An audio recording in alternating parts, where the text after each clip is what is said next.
ليلى انطلقت بالسكوتر. واو، يا لها من شقاوة وسرعة!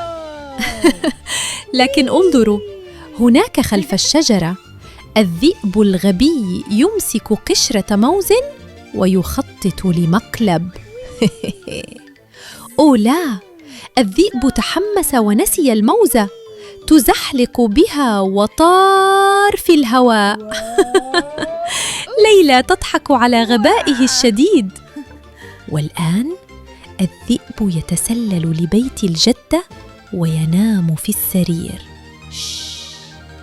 ليلى تقترب وتقول: يا لك من جدة بأنف كبير. وبسرعة تفرك أنفه بالريشة. هاتش! انفجار!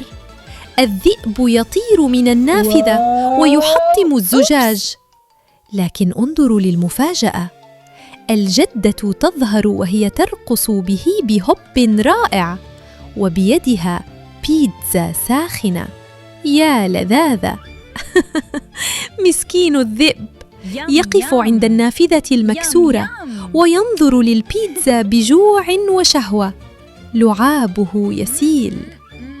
ليلى والجدة يدعوان الذئب للطعام، والآن الجميع يأكل ويمط الجبن بسعادة غامرة.